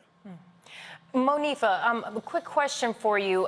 Would the issue of the child latching on, is that a big issue among minority women as well? And is that also impacting a lot of the reasoning for why a lot of minority women choose not to breastfeed? Absolutely. And in fact, one of the things that we name at Moms Rising is that we need greater diversity in the field of lactation. So when you go and you sit with an expert or you get a lactation consultant, it's very difficult to find someone who looks like you, who has the same cultural background, who speaks your language. And this is huge. And also we have something in this country called baby-friendly hospitals, right? And those are hospitals that have a gold star for helping moms to do everything from take care of baby to latch on to making sure they're having good birthing experiences and outcomes. And our communities are less likely to have these baby-friendly hospitals in them. So having access to these professionals that reflect us, we see that impacting whether or not Black women breastfeed. We haven't heard from Terrain. I'd love to hear your thoughts or any questions you may have. My mama didn't raise no fools. I'm staying in my lane, and I'm just gonna. All I'm gonna do is sit here and listen. The only question I do have is, what can men do who are in relationships with women who are lactating? How can we help assist the process? And that's all I got. I love that question, and I think it's a really important one. We actually find data shows that in our communities, women are more likely to breastfeed if it is something that is supported by and agreed upon with her partner, right? So there is this kind of peer support, I guess positive peer pressure, that when both parents feel like this is a good thing, right? There is no shame, there is no stigma, we're gonna work on this together.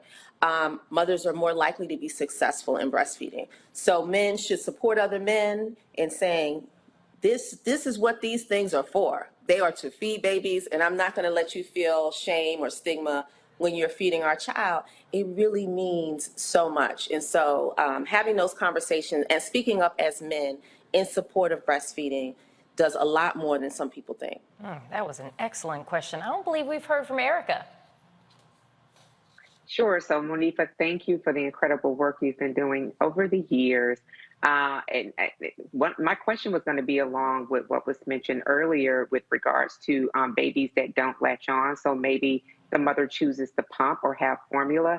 But in thinking about the political side of it, Medicaid expansion having been denied in several states, you have Republican governors that banded together and sued so that Medicaid expansion would not be allowed to a vast number of states, which disproportionately impacts Black communities, and then thinking about those Black moms that are having babies. So for those women that are having babies, you mentioned the baby-friendly hospitals. What kind of guidance is there available? I love seeing the resurgence of doulas and you talking about Breastfeeding Week. I'm loving seeing that now, particularly since you mentioned, I'm glad you mentioned before that since being in this country, we were wet nurses. So could you share with the audience what kind of guidance could be provided for those moms that are maybe in communities that are rural, or they don't have good health care, they don't have a really good obstetrician, to really give them guidance around breastfeeding and the different options that they have around that? Thank you. And that question is exactly why Kimberly Seals Allers created Black Breastfeeding Week, was to pull all these resources together and push it out on all the platforms. So people who are watching, if you go to blackbreastfeedingweek.org, blackbreastfeedingweek.org, you can open up a host of resources. There's even something called the MOCA manual, right? Because like you said, some people are in communities where not only can't they access a lactation expert that looks like them, they can't access a lactation expert at all, right? There's not one where they gave birth or where they're going for their follow-up. And so that's just the reality. So we're trying to put these tools and this information out there on all the channels that we have, while we fight to tear down the policy barriers that prevent these hospitals and places where we give birth from having not only what we need, but what we deserve, right? We deserve this as Black women, to have access to these lactation consultants that can get us started and can follow up with us. I mean, things that you see in other wealthy nations all the time. I get so frustrated, right? Paid parental leave, child care, doulas, midwives, lactation consultants. We should have these things. We deserve these things. But while we fight for them, please go to this website and see what kind of support is near you, or what some of the things that you can do just from reading and watching the materials there. Monifa, you actually made a good segue into the question that I had for you. I want to ask you, what are some of the events that are coming up this upcoming week, and how can individuals participate? Absolutely. So stuff is happening all over the country. On the last day of Black Breastfeeding Week, which is the 30th, there's an amazing garden party here in Brooklyn, New York. You can see a whole list of events if you go to blackbreastfeedingweek.org. You can also go to momsrising.org to share your story. We're constantly putting together storybooks to share with legislators to say, this is what your constituents are experiencing. These are the barriers that they have. This is why we need the PUMP Act and more. We absolutely need Medicaid expansion in the states that are rejecting it. And that not only will it help you, lawmaker, but it will also help us live and our babies to live and to thrive. And can you explain to us a little bit why it's important that not just mothers go to these events? Because this is an event you might want to bring your young children to let them understand the importance of it, and also kind of get rid of the shame of breastfeeding in public. So kind of explain to our viewer why it's important that not only moms show up to these events that will be happening over the next week. We have to create a cultural norm. I think some of the guests named it. I was formula fed, right? I was born in the 70s. I'm a Similac kid, right? I mean, I was born during a time where women had to give birth, particularly my mother. She was a working woman like her peers, and she had to get back in a few days, and they would give women a shot, actually, to dry up the milk and send you home with a case of whatever formula that hospital had been marketed, right? And so that became the cultural norm. Black Breastfeeding Week, we're going to shift that. Everyone needs to see it, right? You need to breastfeed in public. We need to walk around and make sure that our sons and daughters see us breastfeeding, that our partners are just smiling like it's normal, that our mamas, even if they gave us formula, that they're just like, hey, this is what is done, because that's the way that we raise another generation of folks who then not only breastfeed, but fight for the accommodations for women who don't have the level of access that they might have. Very good point. One last question. Please tell our viewers one more time where they can find this information. blackbreastfeedingweek.org. That's blackbreastfeedingweek.org. And please also visit momsrising.org to share your story and to sign our petition about the PUMP Act.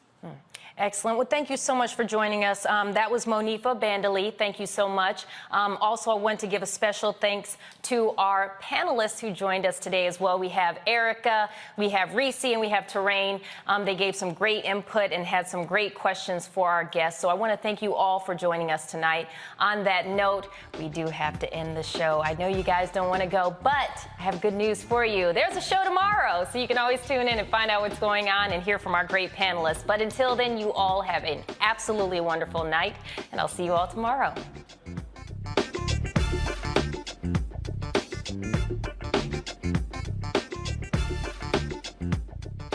When you talk about blackness and what happens in Black culture, we're about covering these things that matter to us, speaking to our issues and concerns. This is a genuine people-powered movement. There's a lot of stuff that we're not getting. You get it, and you spread the word. We wish to plead our own cause.